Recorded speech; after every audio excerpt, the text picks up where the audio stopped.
This is a wireless creative headphone that was specifically designed for the movie theater, or at least that's what the name suggests.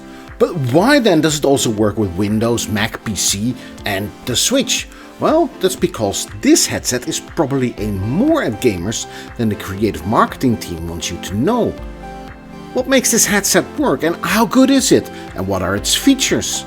And what about this holographic 3D audio? What's that all about? And is it worth the price? Let's take a look at the wireless high-def headset made by Creative, the Super X-Fi Theater.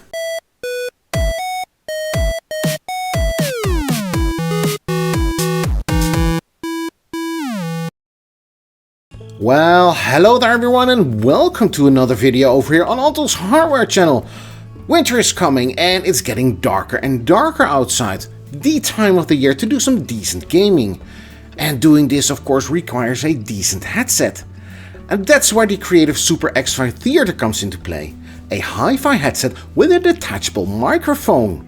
The Creative Super X-Fi Theater is a 2.4 GHz low latency wireless USB headphone with Super X-Fi audio holography for movies. Now this 2.4 GHz isn't something that has to do with Wi-Fi or anything, it's the bandwidth which the headset connects to the dongle. I'll get more into detail about this lag-free audio a bit later on. And what about this holography? What is that supposed to mean? Well, according to Creative, this is a way of creating a soundstage tuned to your ears, making it seem the audio is in 3D. Or to be more precise, it's like the audio emanates from a pair of speakers and not your headphones. And the idea behind this is that audio, well, wasn't recorded with headphones in mind, but with speakers.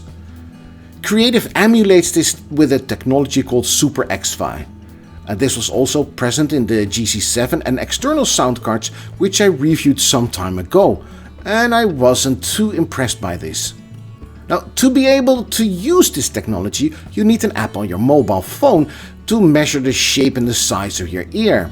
And when I say technology, it's not like a chip or something, it's more of an implementation of adding specific echoes and reverbs to give the illusion of a speaker setup.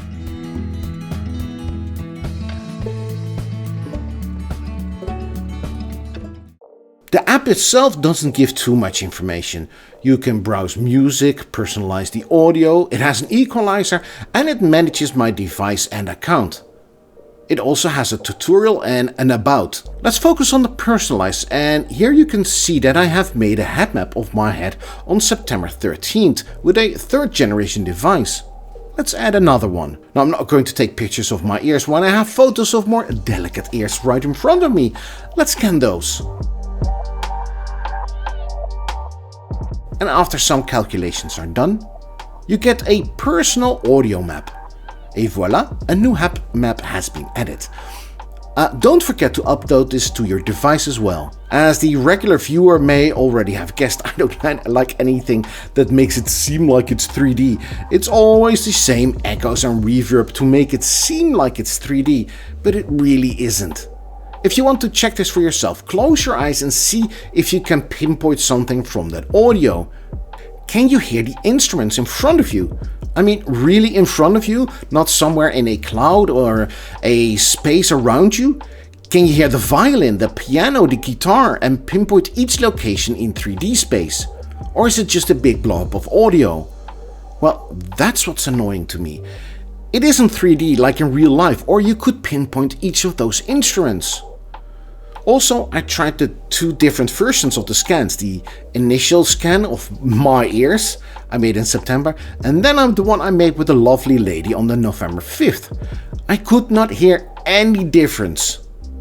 I'm starting to think this head mapping thing is a bit of a scam.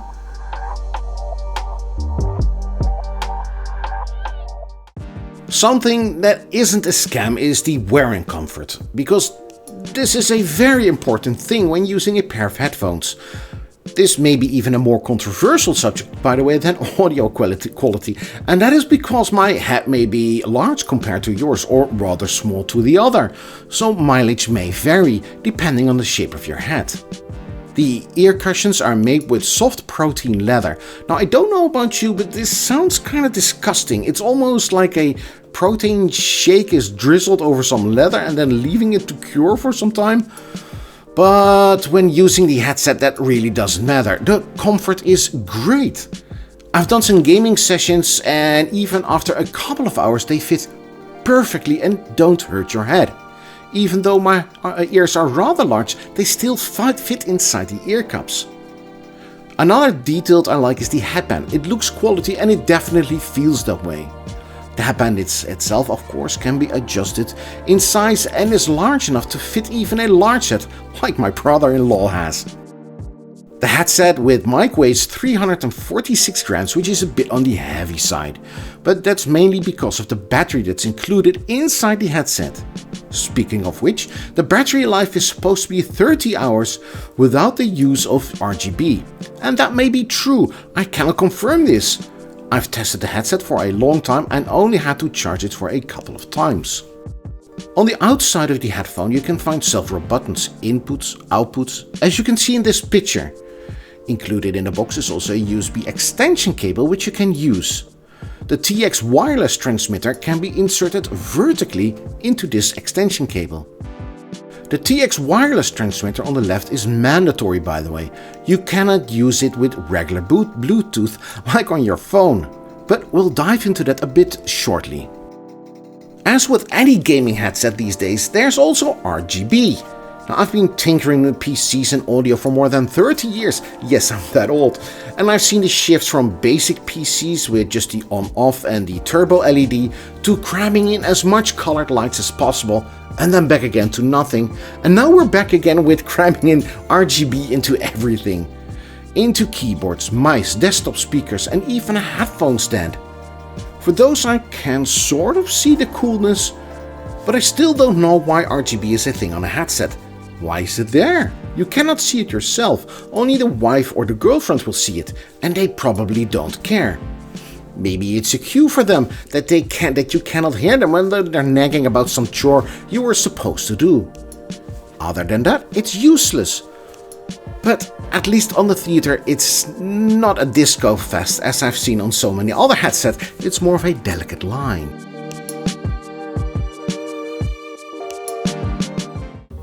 Finally, let's dive a bit deeper into the specification of the Creative X5 Theater. Despite what the website says, it does use Bluetooth, but with a very specific codec. To clarify a bit more, all standard Bluetooth headphones have a codec called SBC. This is the de facto standard that every headphone uses, and this is why your headphone can connect to your phone. It's rather basic and it doesn't provide much fidelity.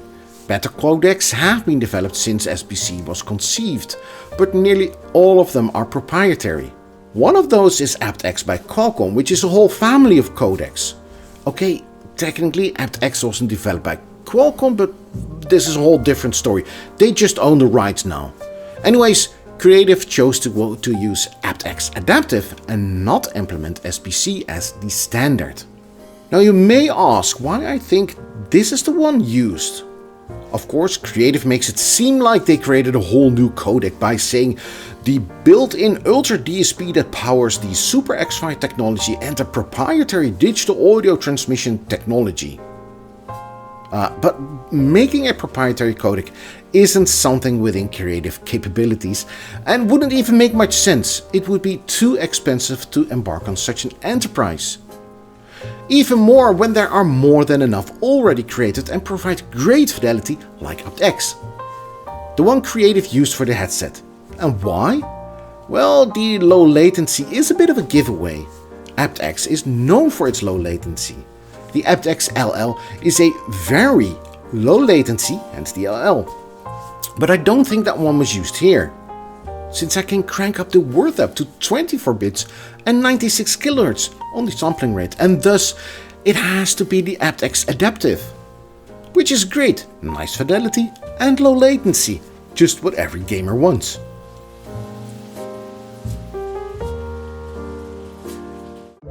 The Super X5 Theater provides pretty good wireless audio. It's a lot better than most other wireless implementations that I've listened to recently. The bass is good, although a bit on the light side, and it doesn't go that deep. The middles are very good, precise and pleasant to listen to. Something else that I must address here is that there is some EMI static in the background. It is very faint, but it is there. I changed USB ports from the front to the rear, used another computer, and even used the extension cable. None of them seemed to make any difference. They all had that same faint static in the background. Now this is fairly common in most wireless headsets, and I wasn't that surprised. Another thing that I noticed is that the transmitter does tend to get a bit warm. Not hot, but warm. Nothing to be alarmed about, it just shows that it uses a lot of power. One thing that I truly like about this headset is the way that it also works in passive mode with a cable. You can drive the speakers directly and with no processing like Super X-Fi. This may sound like a bad thing, but it isn't. I gave it a go with the Burson Audio Playmate 2 and it blew me away. The audio was on par with higher end headphones. The bass was perfect, the middles were perfect, and the highs were no longer sharp.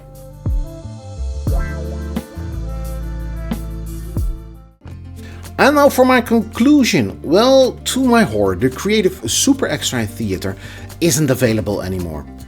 At the moment of writing, you can still get one on AliExpress for 500 euros. Now, we all know that AliExpress is one of the worst companies ever, and I don't recommend buying anything from them. And asking such a price underlines why AliExpress, well, basically sucks. I got mine for just 100 euros second hand, and it's a bit too much. So if you can find one for say 75 euros, I would definitely recommend getting one. The wireless audio it produces is great, and one of the better implementations of wireless audio I've heard in a long time. I like the comfort, I like the driver interface, although it's a bit Spartan. The one thing that bothers me is the EMI static in the background. It wasn't there when I used the Burson, so the wireless bit has to be the cause. But even then, I still like the Theater. Even so much so that it replaced my Corsair HS70 that was my former gaming headset. The Theater is now my default gaming headset at this moment. And so with this ending, I would like to thank you for making it all the way to the end of this video, and I'd like to see you in the next one. See you then, bye bye!